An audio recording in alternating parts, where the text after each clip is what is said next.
Karakternya gitu. Itu bagi yang cewek kalau investasi memilih cowok. Bagi yang cowok kalau investasi memilih cewek, karakter cewek bisa dilihat dari cara duduk. Nih yang cowok perhatikan. Lihat. Nih mbak yang di situ tuh baju oranye nomor 2 dari sana itu. Sebelah bapak yang enggak terlalu kurus itu. Duduknya kakinya disilang, ya kan? Tasnya ditaruh di sini. Ini tipe cewek protektif. Melindungi barang berharga.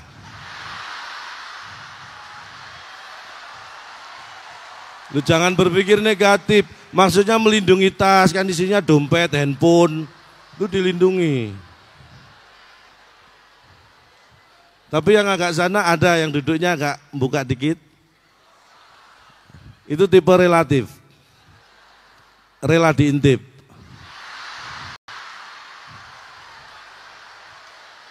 Tapi ada yang mentang-mentang pakai celana panjang duduk belakang ngangkang gini duduknya.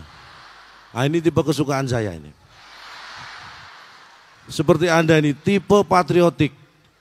Karena mengingatkan saya di sana tempat lahir beta.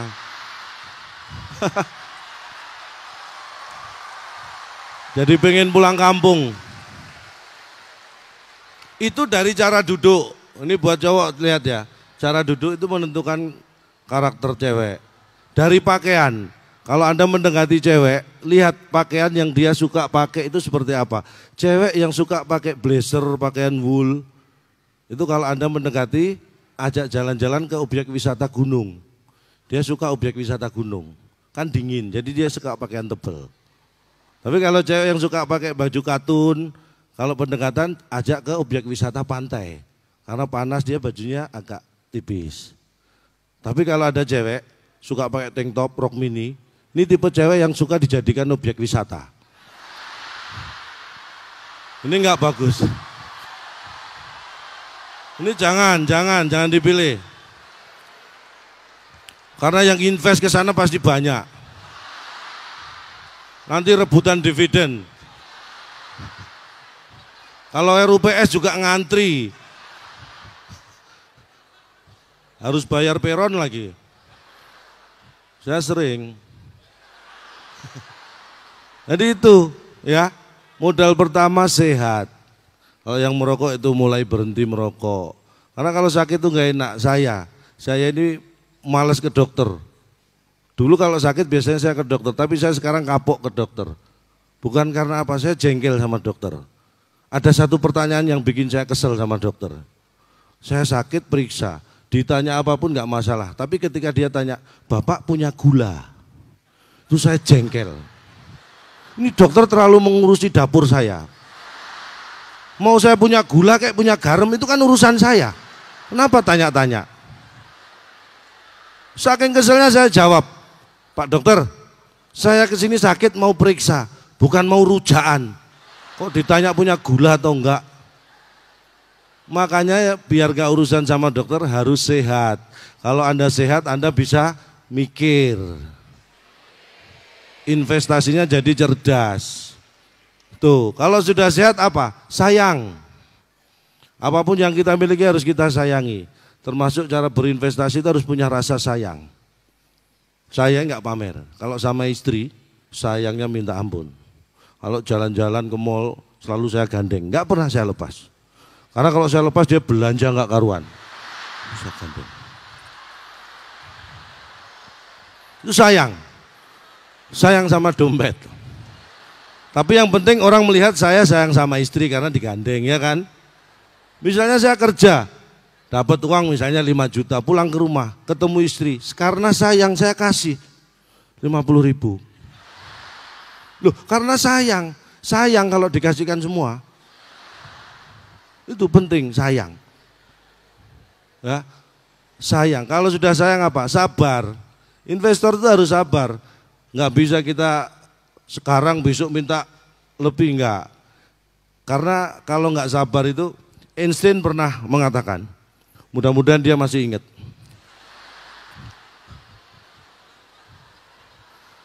Menurut Einstein, tekanan itu bisa menimbulkan gaya.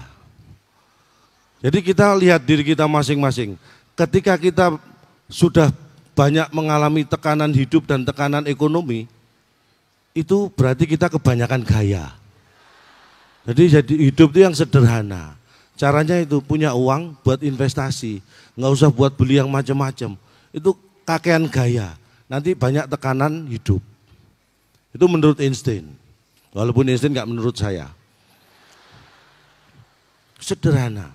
Makanya kita harus sabar. Ini sabar itu seperti Anda ini. Kalau nggak sabar, Anda nggak mungkin berada di sini betah sampai sekarang. Ya kan? Nunggu saya lucu baru ketawa itu kan orang sabar. Coba kalau nggak sabar saya udah dilempar. Orang sabar seperti ini dan itu harus dilatih. Melatih rasa sabar itu pelan-pelan. Saya ngelatih sejak kelas 1 SD. Dulu zaman saya sekolah SD itu masuk jam 7 pagi. Teman saya setengah 7 sudah datang. Itu kan nggak sabar, buru-buru. Masuk jam 7 kok setengah 7 sudah datang. Iya. Kalau saya sabar, masuk jam 7 ya setengah 8 baru datang. Kadang jam 8. Itu orang sabar. Saya dimarahin guru. Ini aneh, muridnya sabar kok gurunya nggak sabar. Ulangan juga gitu. Biasanya kalau kita ujian ada durasinya 60 menit. Teman saya baru 45 menit dikumpulkan. Itu nggak sabar, buru-buru. Katanya pinter tapi saya nyontek nggak boleh. Kan aneh. Berarti mungkin sebenarnya dia nggak pinter. Karena kalau saya nyontek jadi ketahuan dia sebenarnya nggak pinter. Makanya nggak boleh. Kalau saya temen nyontek nggak nyontek aja saya tanya, kamu nggak nyontek saya? Biar ada temen nggak naik kelas. Itu saya. Kalau saya sabar, durasi 60 menit ya 60 menit. Kadang sampai ditarik-tarik sama guru baru saya berikan. 2 tahun saya nggak naik kelas. Tapi saya tetap sabar. Kepala sekolah saya nggak sabar, saya dikeluarkan. Lu yang nggak naik 2 tahun sabar kok kepala sekolahnya nggak sabar. Mudah-mudahan kalian ke sekolah dan kuliah di tempat yang dosen dan gurunya sabar. Jangan salah seperti saya milih sekolah. Karena katanya kamu ini murid males. Nah ini, dalam sejarah dimanapun tidak ada ceritanya murid siswa males. Tidak ada. Kalau tuh ada mungkin yang lain lebih rajin gitu aja. Tapi pada prinsipnya nggak ada murid males. Coba, sebenarnya yang males, yang nggak aktif itu siapa? Kita berpikir secara jernih. Bel sekolah bunyi, murid satu kelas suruh masuk sekolah, paling 2 menit, 3 menit kemudian guru baru datang. Siapa yang males? Guru masuk kelas ngajar, yang disuruh nyatet siapa? Murid. Siapa yang males?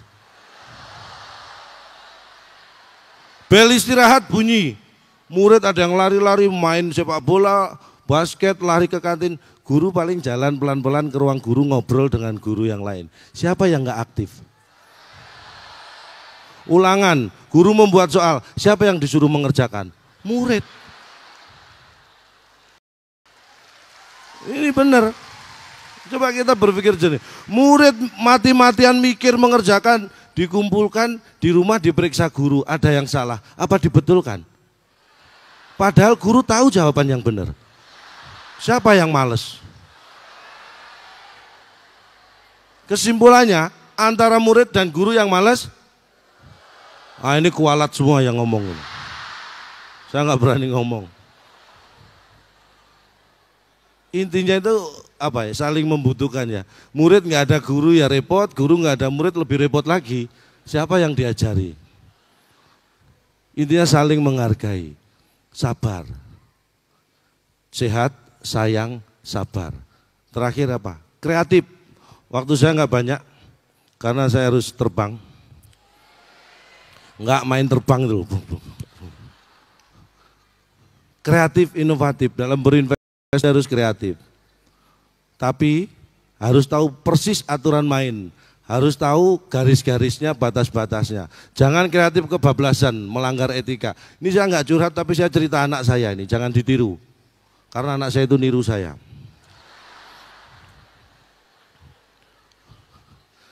Biasanya dia pulang sekolah itu jam 1, jam 2 siang. Kemarin jam 10 pagi sudah pulang. Saya tanya, pulang sudah izin Bu Guru Pak? Memang boleh? Boleh. Enggak sampai 15 menit gurunya datang ke rumah. Loh, itu kok Bu Guru datang? Papa sembunyi aja ke kamar. Loh, urusannya apa? Aku tadi minta izin, Papa sakit keras masuk rumah sakit.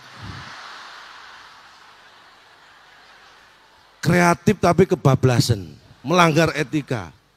Ya terpaksa saya sembunyi ke dalam kamar. Ya kan saya harus menjaga nama baik anak saya juga. Ya. Begitu urusan dengan guru selesai, gurunya pulang baru keluar saya kasih tahu pelan-pelan. Lain kali nggak boleh seperti itu. Boleh kamu kreatif, boleh kamu inovatif, tapi nggak boleh alasan papa sakit keras masuk rumah sakit. Kan masih ada mama. Mama kayak yang sakit keras. Memang harus pelan-pelan.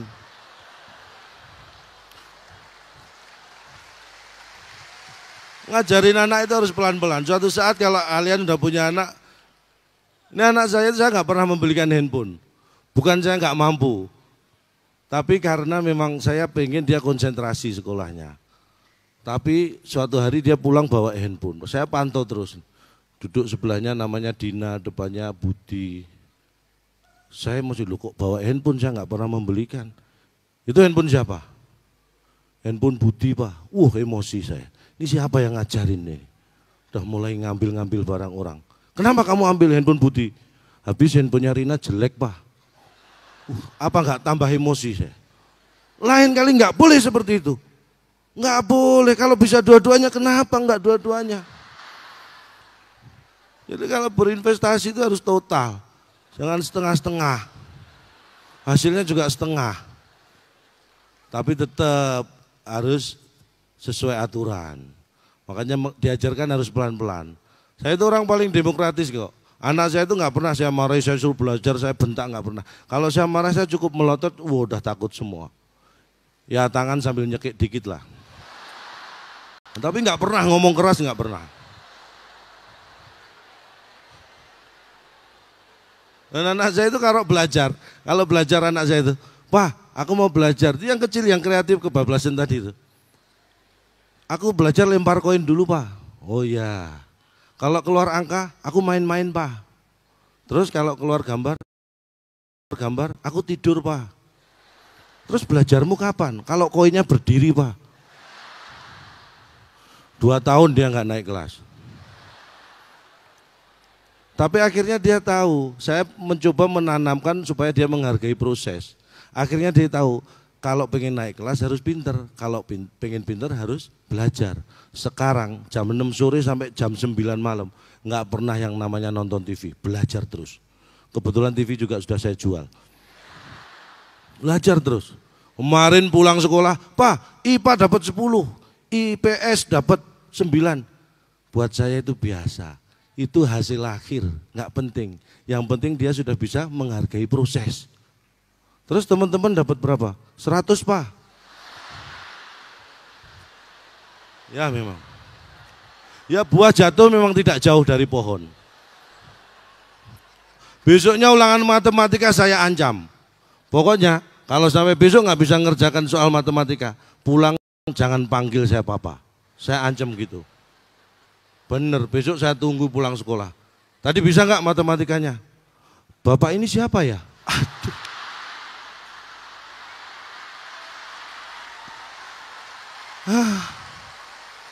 Ya nggak apa-apa, biarlah anak itu tumbuh sesuai dengan kemampuannya. Tapi saya maklum sebenarnya. Tapi saya berprinsip semua itu harus karena prestasi. Anda berinvestasi ini adalah sebuah prestasi. Anak muda berinvestasi ini adalah prestasi. Anda berpikir jauh ke depan dibanding teman-teman Anda yang belum melakukan. Itu prestasi. Ini saya nggak pamer. Saya itu pekerjaan di KTP itu tulisannya pekerjaan peserta lomba. Saya itu lomba apa aja ikut. Ini handphone saya. Ini bukan pamer, ini pengumuman ini. Handphone saya ini saya dapat dari juara lomba lari. Saya nomor 1 dapat handphone. Saingannya nggak tanggung-tanggung. Polisi, orang satu kampung sama pemilik handphone ini. Kalau saya nggak menang apa nggak dibakar massa saya. Itulah pentingnya prestasi. Artinya pesan yang ingin saya sampaikan, untuk hal yang negatif saja kita butuh prestasi. Apalagi yang positif. Itu. Bener. Jangankan handphone, istri saya itu saya dapat dari lomba. Bener. Saya biayaan aja, tenang. Jinnya udah mau keluar. Sebentar Pak. Istri saya dapat dari lomba. Dulu saya lupa, saking banyaknya lomba, saya lomba apa ya dulu. Pokoknya yang juara 1, yang menang itu dapat yang paling cantik. Kebetulan saya kalah. Benar. Istri saya itu, ini istri saya nggak ada kan? Istri saya itu beratnya 78 kilo, tingginya 150. Ya kalau nggak tahu persis, bayangkan kulkas 2 pintu lah. Benar, itu. Tapi enak punya istri seperti itu, enak, ngirit. Di rumah itu tanpa beli perabot sudah terasa penuh. Tapi kan saya pengen istri saya juga sehat, makanya saya suruh diet, susahnya minta ampun. Akhirnya saya ancam. Ini bagi Anda yang punya pasangan seperti istri saya, supaya dia mau diet diancam. Kalau beratmu sampai 80 kg, saya tuker 40-an 2. Akhirnya dia takut. Bener, daripada ditukar 40 kiloan 2, dia akhirnya sekarang tanpa saya suruh, sudah 6 bulan ini tiap hari lari 4 km dia. Sudah 6 bulan ini, nggak tahu sampai mana istri saya sekarang. Bayangkan, 4 kilo kali 6 kali 30, 720 km. Arahnya kemana aja saya nggak tahu. Ya seenggak-enggaknya saya ngambil sisi positifnya ada 2 hal. Yang pertama, kalau dia balik pasti sudah kurus. Itu yang pertama. Yang kedua, kalau toh dia tidak kurus, setidak-tidaknya sudah jauh dari saya.